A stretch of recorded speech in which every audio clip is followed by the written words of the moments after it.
இன்னைக்கு ஸ்கூலுக்கு காட்டுறதுக்கு 5:15க்கு டைம் வச்சு எழுந்திரிச்சேன். அப்புறம் இன்னும் டைம் இருக்குன்ட்டு மறுபடியும் கால் மணி நேரம் டைம் வச்சேன். மறுபடியும் டைம் வச்சேன்.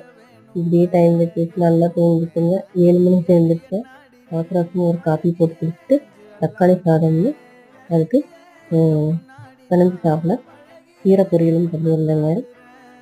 இன்னைக்கு நம்மலாம் கீழே உட்காந்து எந்திரிக்கிறதுலாம் அவ்வளோ ஒரு சிரமப்படுறோம்.